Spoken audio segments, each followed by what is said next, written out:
Good morning and welcome to our session, Understanding Chronic Absenteeism. I'm Shirley Vargas, the Administrator for the Office of Coordinated School and District Support. I'm Kim Larson.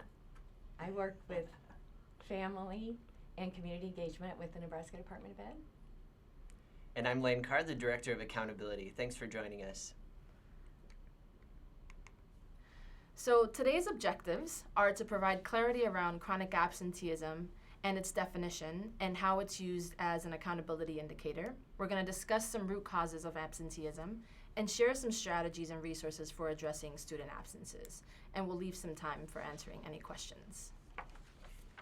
But the first thing that we wanted to do was spend a little bit of time grounding ourselves in the mission of the Department of Education and the goals that have been outlined in our strategic vision and direction. So we'll give you just a moment to read over those.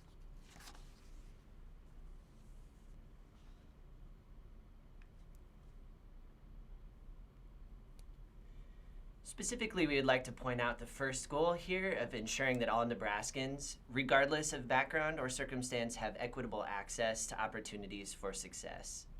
As we move now to another underpinning of our work, the definition of education equity. As we are champions for equity and now agents of change for equity, we wanted to center ourselves on this as well. So we'll give you, again, another moment to read over our definition of education equity.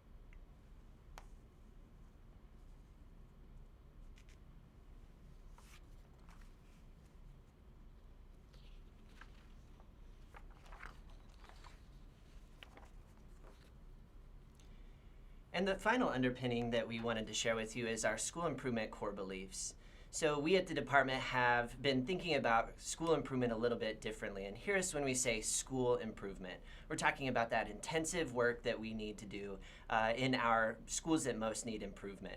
We have 4 beliefs that underpin our work. The first is that we believe in the work that's already taking place in schools. We know that there's no vacuums in schools, that our value is added into that, and that there's things that are happening already, and we're just adding to that.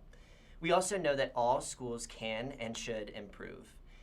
We also believe that it's not our students' fault. It's not our students' fault for living in poverty. It's not our students' fault for coming with an English deficiency. It's not our students' fault for having a disability. And really, it's about the adult actions in the work. And finally, school improvement is fundamentally about equity, how we target resources and build on what's already happening in schools. Great. Shirley? So what we'd like for you to do here is think about what comes to mind when you hear chronic absenteeism.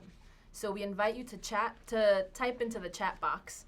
And as you do so, we're actually going to transition into our next slide, which focuses on the definition around chronic absenteeism. So chronic absenteeism deals with a student that is chronically absent when they miss 10% of their time in membership. For example, if a student is registered in your school for 50 days, 5 out of those days, that student is considered chronically absent. And if a student is there the entire school year, say 180 days, and they miss 18 days, then they're chronically absent. And this is counting all absences, excused, unexcused, and suspensions. And this additionally focuses on emphasizing the academic impact of those missed days. So for every period, day, month, school year that a child is missing school has an impact on that child's life and academic outcomes. And lastly, there's a fundamental difference between chronic absence and truancy, in that truancy does focus on missing 20 days and does have more of a punitive and reactive type of solution. We really want to focus on chronic absenteeism being more of a preventative type of measure. So what is the extent of the problem in Nebraska? So if you take a look at this map, which comes from the Hamilton Project, we see that it ranges from 0 to 5%, those shaded in green, all the way to 20% or higher, those shaded in a really bright red. And in this last school year from 2017 to 2018, approximately 36,000 students, or 11% of our student population, were chronically absent. What we also see in Nebraska is, much like the rest of the country, students with disabilities, students of color, and students from low socioeconomic backgrounds are disproportionately chronically absent. In addition, like the rest of the country in Nebraska as well, we're seeing students in our earliest grades as well as those in our later grades, such as 10, 11, 12th grade, are also more chronically absent. So we're seeing this kind of like spike, then a dip, and then a spike back again. Thanks, Shirley. So why was chronic absenteeism included in the AQUES system? As Shirley outlined, that's really a measure of education equity. Chronic absence often serves as a canary in a coal mine, telling us that there's a bigger issue or a bigger cultural issue within the school. We also know that chronic absence is correlated with worsened academic performance and, more importantly, with worsened lifetime outcomes for students. And so it needs our time and energy to address. The Every Student Succeeds Act, or ESSA, the new federal law, also required us to choose a fifth indicator of school quality or student success.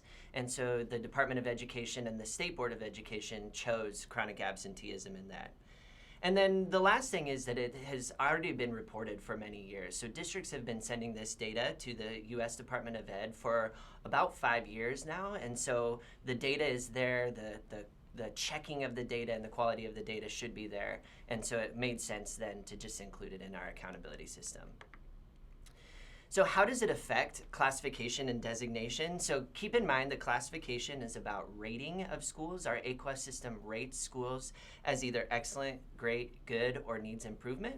And then we have set 3 designations in how we support schools through priority schools, comprehensive support and improvement, and now starting in 2019, the targeted support and improvement. And we'll talk a little bit about how that looks in here. So as you can see, here are the indicators that are currently used in our accountability system. And chronic absenteeism is isolated in the opportunities, educational opportunities and access tenet. So chronic absenteeism, we combine that with the progress towards the English language proficiency indicator. And together those provide a score that we look at for schools. You'll notice really importantly that under the educational opportunities and access tenet, there's a +1 and a 0.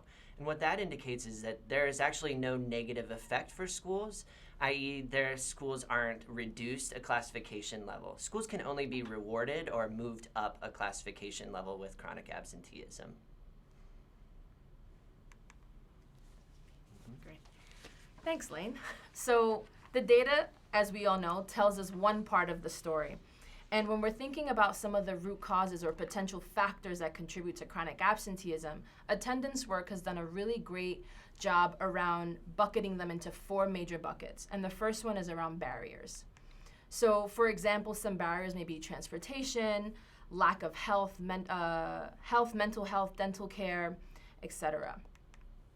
Another barrier could be negative school experiences. For example, students that are being bullied, suspensions or expulsions, as well as lack of appropriate accommodations for students with disabilities. Another barrier is lack of engagement. So thinking about what are the culturally relevant or engaging instructional materials, practices, etc. that are needed in the school, as well as teacher absences or long-term subs that may be in our classrooms, which affect our students in coming to school and wanting to remain engaged in their classes. And then lastly is misconceptions. So thinking about, well, chronic absence doesn't really happen, because the kid's been excused, or missing 2 days a month doesn't really affect their learning because they're still coming all the other days of the month. So really thinking about how important it is that every day counts. And the other thing that Attendance Works has done really well is thinking about 3 tiers of intervention. So what they've done here is they've inverted a pyramid and started with tier 1, very similar to what many of you probably use in your own schools now around MTSS. So thinking about what is the universal support, everything that every child in that school can tap into. So for example, they talk about an engaging school climate, or chronic absence data is monitored. So for example, you may want to consider how you create a school climate that encourages students to come to school every day with a welcoming culture of attendance and cultivating an atmosphere that students feel safe and respected and welcomed. A tier 2 is something that's early intervention and maybe personalized, maybe actions that address those barriers that we talked about in the previous slide. And for example, you may want to provide information and attention that underscores concerns for children. There's some research studies that have been done that show how a nudge, for example, just a single postcard that's sent to the home that talks about the number of days a child has been absent, as well as the classes that they've missed and the impacts that it has on their academic achievement, could actually improve significantly that child's attendance, therefore their academic achievement as well. And then lastly, a more individualized or tailored or customized intervention could be something as working more coordinated with other agencies in the city, in the county, in the state, as well as potentially a last resort, as you can see, legal intervention. So one example could be assessing student and family needs and intensify that outreach. So working with other agencies and developing a comprehensive plan of action. And now I'm going to turn over to Kim, who's going to talk to us a lot about resources. So this next slide shows images of some resources that are now available through the Nebraska Department of Ed. One of them provides some general overview information about chronic absenteeism that you can share with your constituents, your community members, your families, in particular the teachers that work in your buildings. There are also two really nice smaller flyers with the same message but geared specifically toward your families and toward the teachers that work in your buildings. So it's really important that you have ongoing communication with both of those audiences, and so these resources will be very helpful. We're going to have links to these resources available along with the PowerPoint for this session that you'll be able to access later.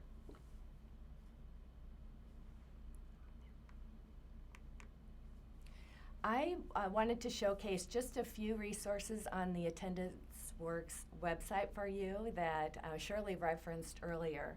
So Hetty Chang has done years of research in this area, and there's a vast wealth of information on the Attendance Works site, so I thought I would make it a little easier for you to find some that are relevant now for you as school administrators as you begin the school year.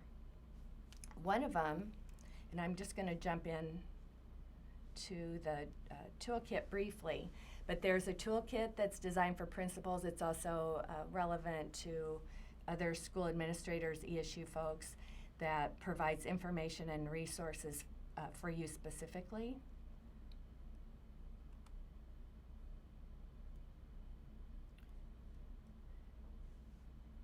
Let's see, I'm going to scroll down just a little bit. So this has information for you, and here's the 3 tiers of intervention that Shirley already referenced. But there are 4 sections in this toolkit that you might want to take a look at. A really important aspect of your work would be to make sure that there's a school-wide effort at informing and supporting students in your quest to have them attend school every day. We would really like for you to lead efforts in your buildings to have your teachers look at the data.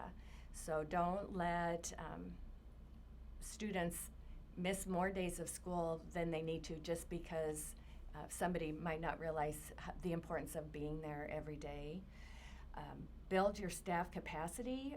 We've found that oftentimes teachers have not had practicum experiences in their teacher education programs that are focused specifically on how to engage families in school, how to engage the community in school. So think about how can you build the capacity of all of your staff, including teachers, in these efforts. And then there's many resources that you'll be able to share with all of these entities in improving attendance. This PowerPoint does have hot links to the resources I'm sharing today, and so you can access all of them through the PowerPoint during or after this session. A really great place for you to start as a school administrator would be to conduct a school self-assessment. So it's really recommended that you bring together a team of people that would focus on this work in an ongoing way throughout the school year.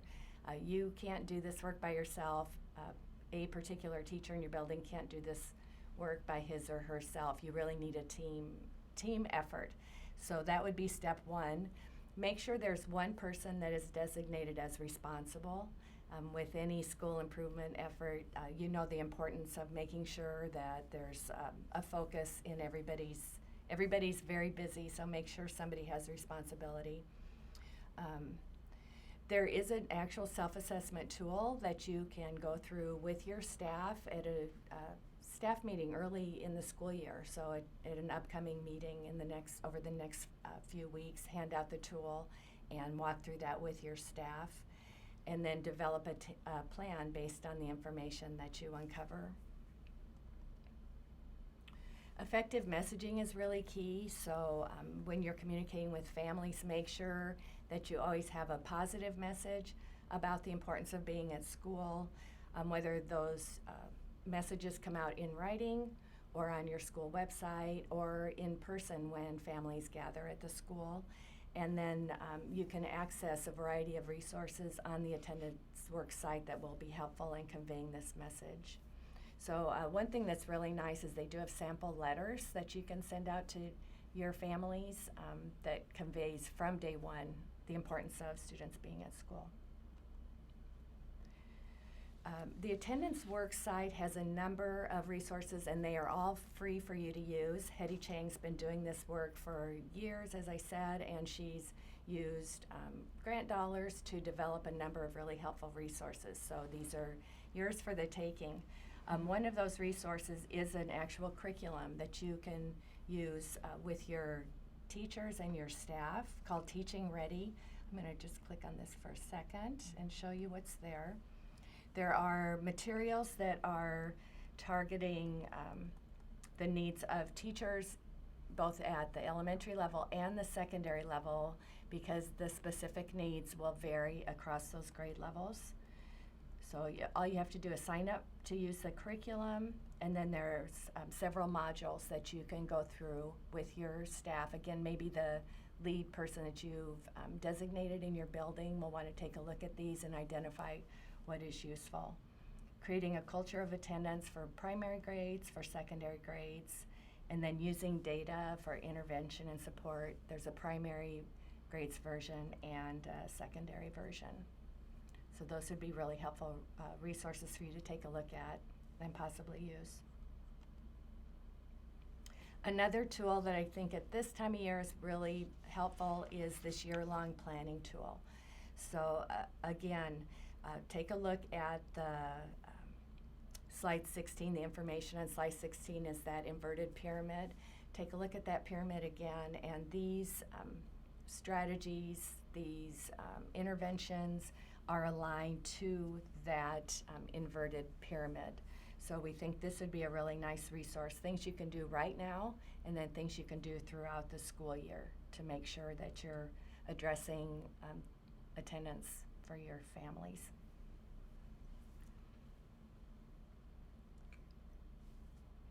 Awesome, and with that, we would love to take any questions that you might have. Thank you for joining our session.